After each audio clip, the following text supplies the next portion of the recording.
from this morning, and looking out for those triggers has been um, has has been delaying so many takes and trying to go live to share them. And so, welcome to my channel. Welcome to those who come on and those who will be seeing this live video later.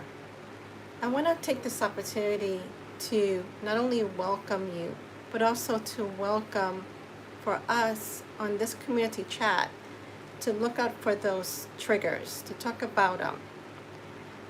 This will be faith-based, and so it's going to be a video created for families to be encouraged in raising children, on teens and adults on the spectrum.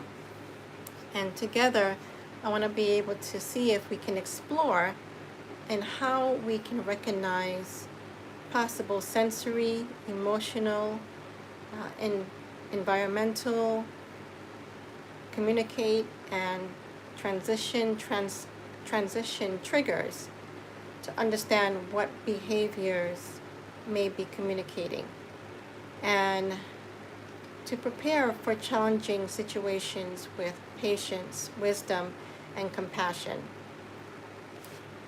And so, my goal is not simply to ask how to stop the behavior, but to ask what is this person trying to communicate, and how we can help by understanding, responding, supporting together. And there's a verse that I want to start out with that says, "A word fitly spoken is like apples of gold in pictures of silver." Now, you may not understand that to the scripture, but it's basically what it's saying to me is words do hurt. Words can be misunderstood. Words can be difficult to understand. And so we each as parents have our way of communicating with our children, and we can recognize what those triggers are. And so if you can recognize those triggers, I want you to do me a favor and write in the chat or in the comment that you can recognize your child or a loved one that has autism. If you can recognize those triggers that would cause them to get upset, and I'm going to share a personal experience and to let you know why I wanted to touch on this in our community chat. So this morning I had a situation with my daughter, and she wanted to watch a certain video. Now, I have shared in another video that she has been volunteering at a local library, and it has been good. But as a parent, too, I'm also protecting her from watching videos, certain videos that would bring on or could possibly bring on triggers. And so there's a video that she took out. And instead of making a scene, having her making a scene, my choice in the matter was that I wanted her to still be able to take out videos, but I noticed beforehand what she took out. Well, actually, I did not know, because she likes to hide videos that she may not want me to see. So I end up, instead of doing, instead of saying anything in the matter, I try to wait and see when and where I would be the best place to talk to her, so that I can be able to handle any hidden triggers that would pick up. So let's see, I'm trying to read my notes here, because I want to be able to, in a gentle way, share this.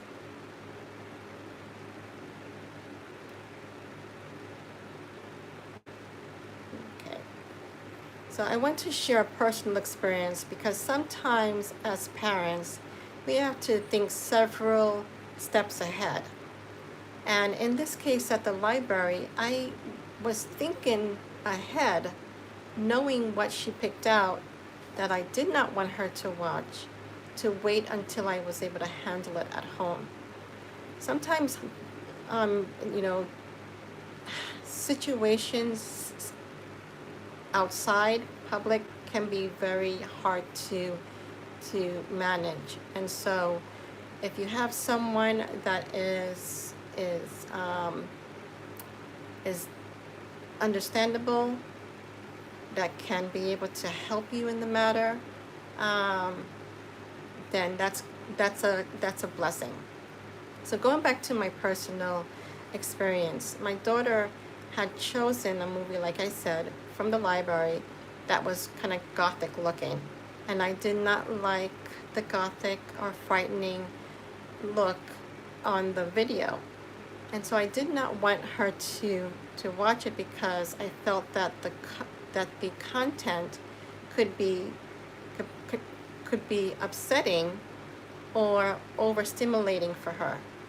And I have seen where she may be watching a video and her brother is watching with her, and all of a sudden there's a trigger that cause combativeness and anger, and not being able to have good self-control.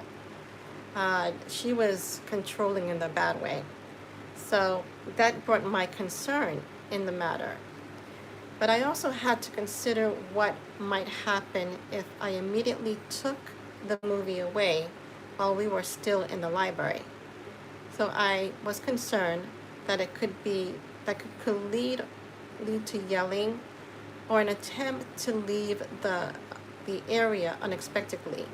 We know that children on the spectrum do, if they don't get their way to a certain extent, they may get upset and elope. And so that was what I was preventing. So in that moment, I allowed her to check it out, and my intention was not to give permission for her to watch something I considered inappropriate. I was basically trying to prevent an immediate escalation in a public place and get everyone safely home. Yes, very serious. Thank you. Yes. This is very serious in the matter, and so yes, we want to prevent by seeing what those triggers are, be familiar with them, so that we can be able to handle them and manage them in a gentle way.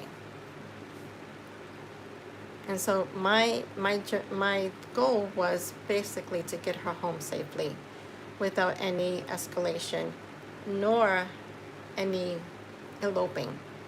So later, when the movie was gone, because when we got home, I privately, without her looking, took it out and put it in a bag without her knowing, so that my husband can send it back to the library. And you know, there are certain movies we want to be careful that what our children, or even adults, it's very it's important for us to keep our mind focus to what is good instead of what is evil.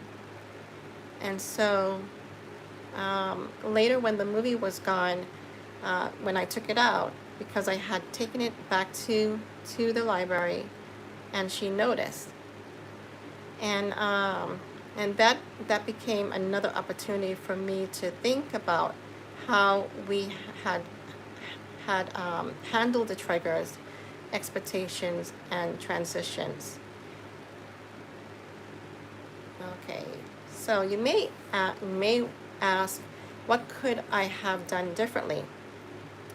Well, this is what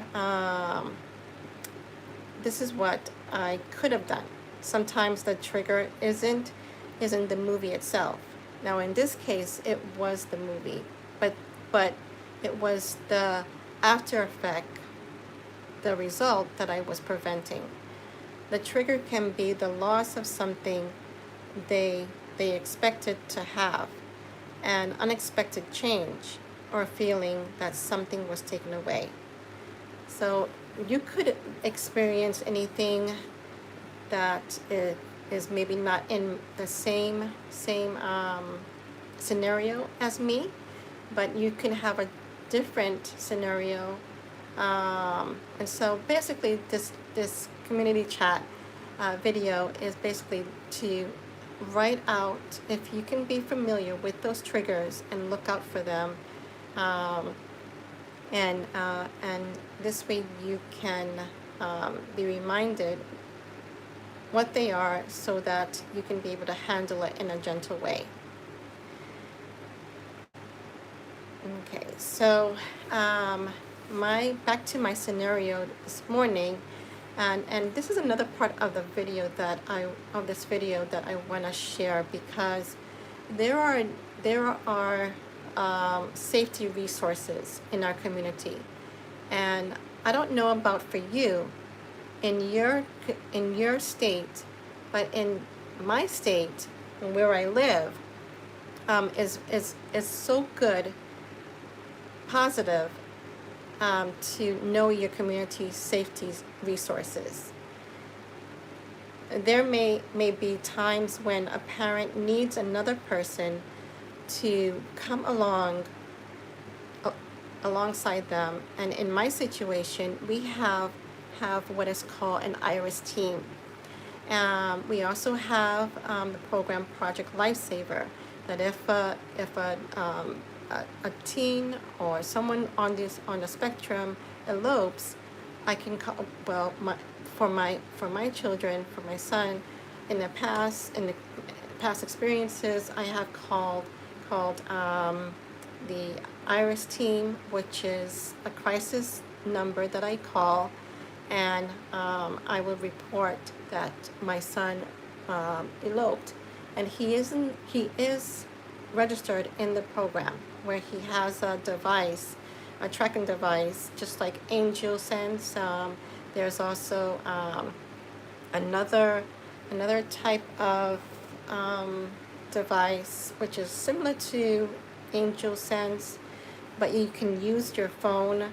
And I'm just gonna take out something here that it looks like it can use for the Apple phone, and it looks like this, where you can be able to track your child who have eloped by using your phone. At this moment, I forgot what it is, but it's an Apple device that you can find on, I think, Amazon, and you can be able to wear it and be able to use your phone to track where your child is, or even an adult, because the Project Lifesaver is also connected with families that have a loved one with dementia or Alzheimer's, and it works very well. Another resource I want to share with you is, okay, going back to my daughter's scenario, is that, in my case this morning, I had 2 deputies come, and it confirmed, that brought confirmation to me, if there's a parent that is listening, when you have these resources and you speak to someone like a deputy concerning anything of the matter, and I'm going to use my scenario as an example, that to the video that I took out, that I did not wanted my daughter to watch, that the deputy gave me the confirmation as a parent, gave me the confirmation, and I received it in good faith because one of the officers watched it, and it wasn't a good. He confirmed it just by his reaction that it wasn't a good movie for her to watch, and so that gave me the confirmation to my father, because I am a Christian, and I do believe in providence happening. I strongly believe it. I don't know if anyone, any parent who is watching, that if you believe in providence, you can either give me a like or a message saying amen, comment if you choose to.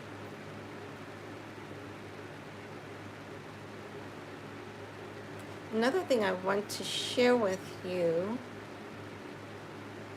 is triggers to look out for across the spectrum. And I have a list of seven things to look out for. The first thing to look out for is sensory overload. Could be loud or unexpected noises, bright or flickering lights, strong smells, crowded or busy environments, certain clothing, textures, or physical sensations. Excuse me. The second thing to look out for is changes in routine. So it could be unexpected schedule changes, such as going to their favorite place and then end up switching it. That could be a trigger. And so you would have to take time to explain to your loved one why the change is. Another thing should we look out for is a favorite activity ending, going somewhere unfamiliar, changes in caregivers, teachers, or surroundings. And the third thing is communication frustration, difficulty expressing wants, needs, pain, or emotions, being misunderstood. Too many questions at once. That could be another trigger. Being expected to respond quickly. The fourth trigger can be transitions. Now, for my son, it's very hard for him to transition from one thing to another. I basically have to prompt him little by little and wait, give him pauses, which causes us to sometimes be late for appointments or being able to go somewhere to meet someone. That could bring on a delay in the transition. Another thing, it could be stopping one activity and starting another, leaving home or school, moving from preferred to non-preferred activities. Another thing can be sudden instructions without preparation. So it's good to prepare the person in what you want them to do next. I know from my son, when he was first learning in first grade, his teacher would do the first then transition. I don't know anyone who may be watching that would have those visuals, where you have first so-and-so and you list what you're going to do first, and second, then you list what you're going to do next, and then third, you're going to list what you're going to do next. So having that visual chart can be helpful until they're able to visually see it with words as well. The fifth thing I want to share is physical needs: hunger or thirst, tiredness, too much stimulation,